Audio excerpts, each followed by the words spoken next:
Selamat pagi Bapak Ibu Saudara. Apa kabarnya hari ini? Cukup menyenangkan sepertinya perjalanan ke gereja hari ini ya.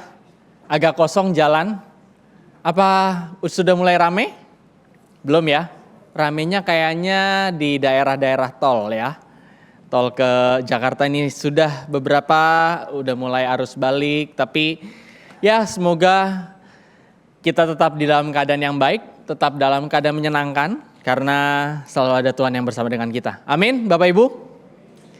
Ya, Bapak Ibu Saudara, seperti yang tadi juga sudah disampaikan, kita sudah melihat sebuah podcast yang menggambarkan tema kita.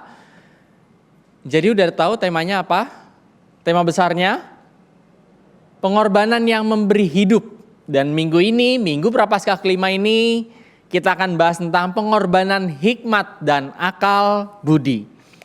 Tadi juga sudah kita lihat di dalam podcast bersama dengan Pak Irwanto sebuah gambaran bagaimana mengorbankan akal budi itu atau mungkin pengorbanan hikmat ini adalah sebuah hal yang bisa dilakukan ketika mengupayakan kebaikan dengan akal yang kita punya juga dengan hikmat yang diperlengkapi, itu semua membawa orang lain juga merasakan dampak, merasakan Tuhan. Bagaimana generasi-generasi ke depan, tadi Pak Irwanto yang cukup dekat pelayanannya dengan anak muda, membawa banyak anak muda yang dibimbing, didampingi, juga merasakan Tuhan juga bersama dengan mereka. Inilah sebuah gambaran dari pengorbanan akal budi, pengorbanan hikmat, yang nanti kita juga akan sedikit banyak lihat di dalam kisah dari bacaan kita, kisah dari Tuhan Yesus Kristus. Namun Bapak Ibu Saudara, hari-hari ini kita mulai merasa agak sedikit panas rasanya cuaca ya. Siang-siang mau menyalakan AC pun tetap keringetan rasanya. Dan bahkan kalau beberapa orang juga merasa atau memiliki kerinduan ketika mulai siang jam 12 kok rasanya pengen banget cepet-cepet sore, cepet-cepet matahari tenggelam. Bicara tentang matahari tenggelam, ada yang tahu Bapak Ibu kenapa matahari tenggelam? Ya? Apa tadi? Karena nggak bisa berenang, benar. Untuk menjawab itu kita perlu akal budi atau perlu hikmat? Akal budi atau hikmat, daripada bingung, ini dia. Perbedaannya antara hikmat dan akal budi adalah, kalau kita lihat di Ayub 28 ayat 28, firman Tuhan berkata, sesungguhnya takut akan Tuhan itu adalah hikmat, dan menjauhi kejahatan adalah akal budi.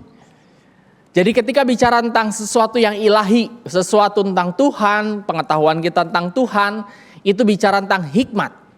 Sementara akal budi itu adalah bicara tentang sebuah cara bagaimana supaya kita bisa menjangkau hikmat, bagaimana supaya kita bisa menunjukkan hidup yang takut akan Tuhan, dengan cara menjauhi kejahatan, itu adalah akal budi. Jadi kalau misalkan saya katakan dengan lebih mudah lagi, akal budi itu adalah logika yang mencari cara bagaimana melakukannya. Sementara hikmat adalah suara batin yang menyadarkan mengapa kita melakukannya. Dan kita melakukannya kenapa kita harus menjauhi kejahatan? Karena kita takut akan Tuhan. Atau mungkin kebalikannya, kenapa? Atau bagaimana cara kita menunjukkan hidup yang takut akan Tuhan? Jauhi kejahatan. Jadi inilah perbedaan kalau menurut Ayub 28 ayat 28, perbedaan antara hikmat dan akal budi. Di dalam bacaan kita juga menggambarkan sebuah pengorbanan hikmat yang dilakukan oleh Tuhan Yesus. Ketika Tuhan Yesus dipertanyakan kuasanya oleh para imam kepala dan tua-tua Yahudi, tapi Tuhan Yesus menunjukkan hikmat ketika dia mempertanyakan kembali kepada orang-orang yang mempertanyakan, yang meragukan kebenaran dalam dirinya. Tuhan Yesus berkata di ayat 24, aku juga akan mengajukan satu pertanyaan kepadamu, dan jikalau kamu memberi jawabnya, aku akan mengatakan juga kepadamu. Bagi saya ini adalah hikmat, karena ini bicara tentang Tuhan di dalamnya. Bicara tentang para imam kepala dan juga tua-tua Yahudi mempertanyakan, kuasa siapa? Kuasamu, manusia, kuasa Tuhan? Dan Tuhan Yesus ingin menggambarkan di dalam perkataan ini, coba kamu pikirkan kembali, ini kuasanya siapa? Ini saya menggambarkan dengan hikmat karena Tuhan Yesus tidak reaktif untuk langsung menjawab. Dengan mudahnya sebenarnya Tuhan Yesus bisa langsung bilang, ya ini kuasa Allah, saya adalah anak Allah. Dan dengan keilahiannya dia bisa langsung menunjukkan segala sesuatu yang bentuk yang membuat orang bisa percaya dia adalah Tuhan. Tapi justru Tuhan Yesus balik bertanya kepada orang-orang itu. Tuhan Yesus tidak reaktif tapi mengajak orang-orang untuk berefleksi, atau Tuhan ini adalah pribadi yang reflektif. Dan itu adalah pengorbanan hikmat ketika ia tidak berusaha untuk terlihat benar, memenangkan argumen, terlihat penuh dengan kuasa, supaya orang bisa melihat, orang bisa menyadari secara mandiri bahwa Allah itu adalah Allah yang bagaimana, dan itu yang Tuhan inginkan supaya orang-orang Yahudi percaya kepada Allah dengan sendirinya. Hikmat yang reflektif ini juga bisa kita lihat di dalam diri seorang Presiden Afrika Selatan bernama Nelson Mandela. Saat dia baru menjabat sebagai Presiden Afrika Selatan, banyak pendukungnya menuntut supaya balas dendam. Ayo Pak Presiden, Pak Presiden udah pernah ditindas oleh orang-orang kulit putih, balas dendam pada orang kulit putih sekarang. Bapak udah punya kuasa sebagai Presiden. Tapi Nelson Mandela berkata, jika kita membalas, kita hanya akan menghancurkan negara ini. Dari sini kita bisa menangkap sebuah pengorbanan hikmat. Ketika Nelson Mandela, Tuhan Yesus tidak reaktif terhadap ancaman masa kini. Mereka berdua, Nelson Mandela dan Tuhan Yesus, tidak reaktif, tidak langsung panas, tidak langsung emosi, tidak langsung marah. Padahal dia tahu orang-orang sekitarnya itu sedang berusaha mencobai. Padahal dia tahu orang-orang kulit putih sudah pernah membunuh atau mungkin menghakimi, menindas dirinya, membuat dirinya menderita. Membuat banyak orang-orang kulit hitam lainnya tidak memiliki nyawa lagi. Tapi Nelson Mandela tidak reaktif terhadap ancaman masa kini. Ia berefleksi, ia reflektif. Bagaimana ya kalau misalkan saya kemudian mengancam kehidupan orang-orang kulit putih, yang ada negara ini akan hancur. Dan ia reflektif untuk membangun yang namanya masa depan. Dan di bagian yang kedua, saudara-saudara, kita bisa melihat bahwa Tuhan Yesus menunjukkan hikmat bagaimana ia membawa akal budinya ini tidak hanya sekedar untung rugi. Tidak hanya sekedar melihat, ya kalau saya rugi, saya nggak mau melakukannya. Itu seringkali yang menjadi perhitungan dari akal, pikiran kita. Di dalam bacaan, para imam kepala sayangnya berpikir demikian. Mereka hanya memikirkan untungnya saya apa, ruginya saya apa. Kalau saya menjawab kuasa Tuhan Yesus ini adalah dari surga, kemungkinannya ini saya akan mendapatkan apa, keuntungan atau kerugian. Sementara kalau saya menjawab kuasa Tuhan Yesus ini dari manusia, saya mungkin akan mendapatkan apapun, mungkin keuntungan atau kerugian. Dan seringkali yang diperhitungkan oleh manusia adalah kerugiannya, yang membuat hikmat itu tidak bisa terlaksana. Namun ketika kita bicara tentang hikmat, dasar pengorbanan hikmat adalah takut akan Tuhan. Dan mengenal yang Maha Kudus adalah pengertian. Ayat ini menjelaskan bahwa hikmat tidak dimulai dari perhitungan, dari kalkulasi di dalam pikiran kita. Kalau kita untung berarti kita menjadi orang yang penuh dengan hikmat, kalau kita rugi berarti kita menjadi orang yang tidak berhikmat, bukan seperti itu. Tapi hikmat dimulai dari sikap takut akan Tuhan, taat sama Tuhan. Dan mengenal pribadinya, mengenal yang Maha Kudus itu adalah pengertian, maksudnya adalah Tuhan. Ketika kita mengenalnya, Dia yang akan bawa kita mengerti segala kehendaknya. Dia akan membuat kita semakin berakal, semakin berhikmat, semakin diperlengkapi untuk melayani. Seperti yang tadi juga ditunjukkan di dalam podcast kita. Bagaimana ketika ada memiliki kerinduan di dalam diri Pak Irwanto, banyak cara Tuhan perlengkapi. Banyak cara Tuhan tunjukkan, jalannya langsung dibukakan satu persatu hingga pelayanan itu bisa semakin nyata. Dan hikmat yang membawa akal budi tidak sekedar menghitung untung dan rugi ini, saya menggambarkannya seperti soal matematika di PAN 1 ini. Jangan pusing Bapak Ibu ya. Ya, Bapak Ibu Saudara, di depan kita ini soalnya salah atau benar? Akar 9 tambah 3 sama dengan 0. Salah atau benar? Salah. Sebagian kita menjawabnya salah. Sebagian besar kita menjawabnya salah. Saya pun juga ketika bikin soal, kok kayaknya salah ya soalnya. Tapi ternyata kalau kita hitung-hitung lagi, soal ini bisa jadi benar Bapak Ibu Saudara. Bagaimana cara soal ini menjadi benar? Mungkin kita sedikit belajar matematika Bapak Ibu ya. Akar 9 itu berapa? Plus 3. Positif 3. Bisa nggak akar 9 itu adalah negatif 3? Minus 3 kali minus 3 sama dengan 9. Jadi akar 9 bisa jadi juga adalah minus 3. Soal ini bisa jadi benar kalau kita menganggap bahwa akar 9 itu adalah minus 3. Kalau kita menganggap akar 9 itu sama dengan plus positif 3, kita akan menganggap soal ini salah. Apa yang ingin saya sampaikan di dalam persoalan yang memusingkan pagi hari ini Bapak Ibu Saudara, kadang bagi dunia, bagi sebagian orang, sebagian besar orang akan menganggap sesuatu yang kita lakukan, melayani itu adalah sebuah hal yang tidak logis. Rugi. Waktu yang seharusnya bisa buat liburan malah dipakai untuk beribadah, mestinya bisa keluar kota malah datang sibuk-sibuk ke gereja. Yang seharusnya uang atau materi yang kita miliki bisa kita simpan untuk kesenangan kita, tapi justru harus kita bagi buat orang lain. Nggak logis bagi dunia, rugi bagi dunia. Tapi di dalam segala hal yang terlihat tidak logis, yang terlihat rugi, yang terlihat salah, kita bisa menangkap sebuah kebenaran kalau kita melihat dari sisi yang lain.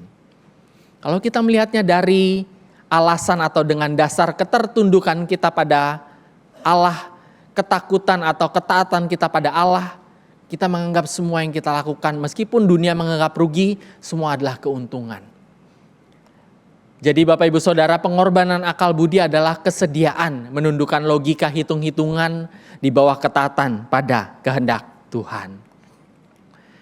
Dan di bagian ketiga, bagian yang terakhir, bagaimana kita diajak untuk meneruskan hikmat akal budi ini generasi ke generasi, bukan hanya demi kenyamanan pribadi.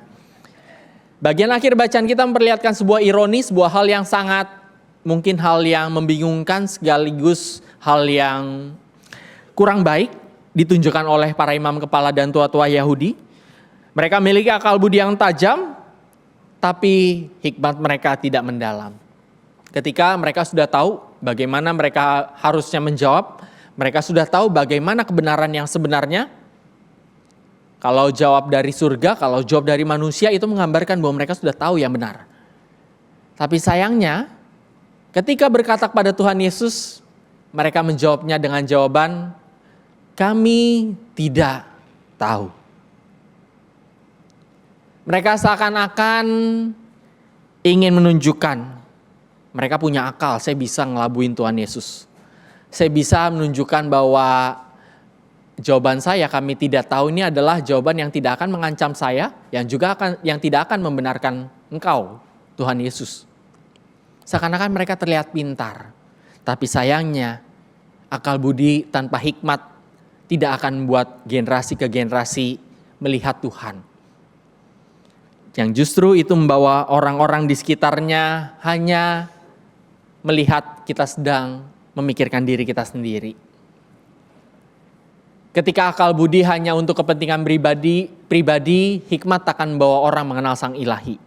Bayangkan Bapak Ibu Saudara, kalau misalkan para imam kepala, tua-tua Yahudi mengatakan yang sebenarnya, apa yang akan terjadi? Bukankah banyak orang jadi bisa mengenal dan percaya sama Tuhan Yesus? Tapi karena mereka memilih untuk mengatakan hal yang tidak benar, karena mereka memilih untuk tidak mengatakan kebenaran, justru orang banyak tidak bisa mengenal Tuhan Yesus. Sebaliknya, kita diajak agar akal budi mau diarahkan oleh hikmat, sehingga generasi-generasi selanjutnya akan melihat kebenaran Allah yang begitu nikmat.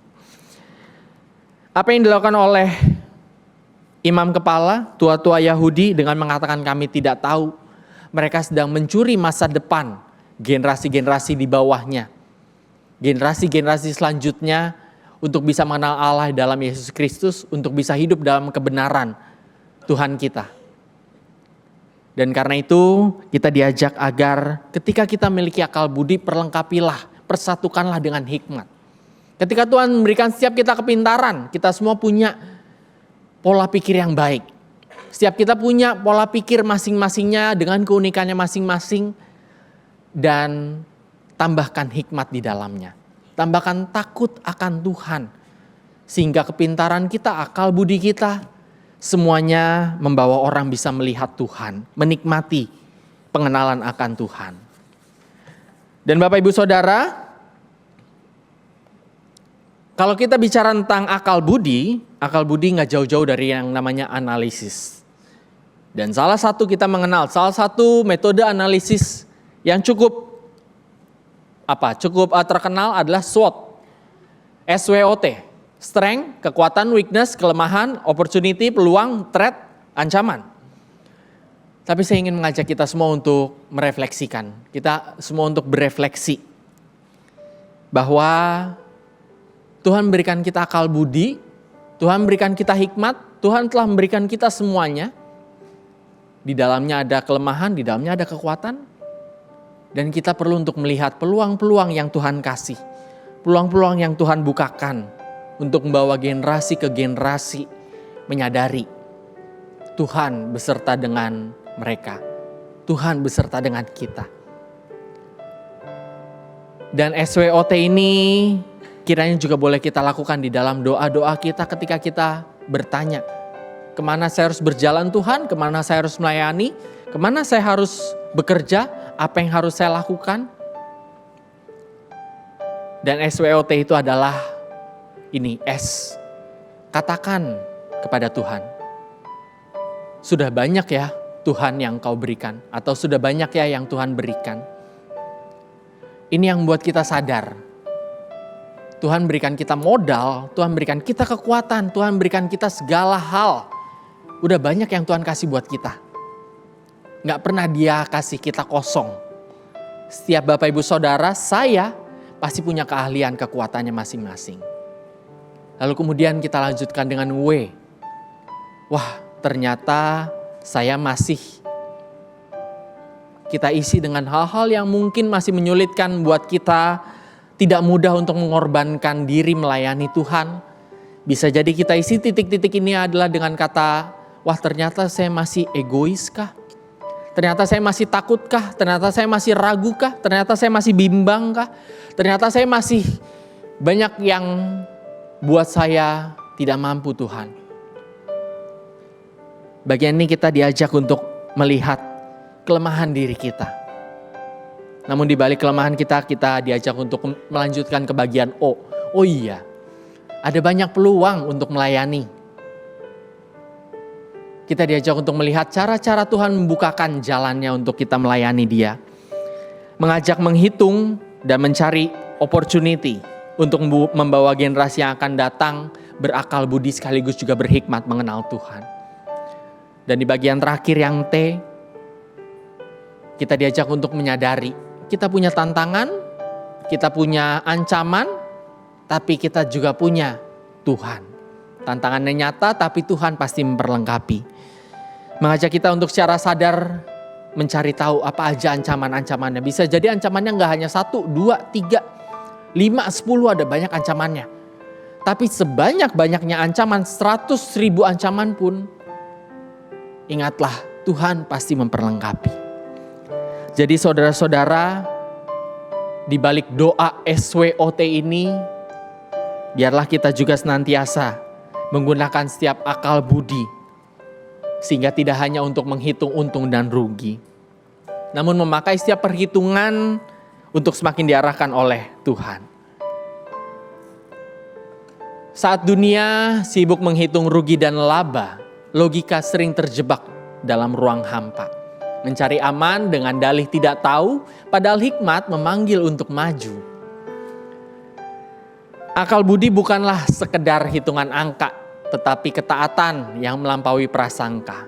Beragam usaha menghasilkan positif dan negatif, namun pengorbanan membawa akal budi yang kreatif.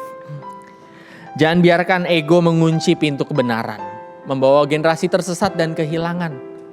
Tundukkan kalkulator di bawah kaki Kristus agar kasih yang memberi hidup tidak terputus. Saudara-saudara, mari gunakanlah hikmat untuk membuka masa depan, menghasilkan hikmat tersebar dan tak tersimpan.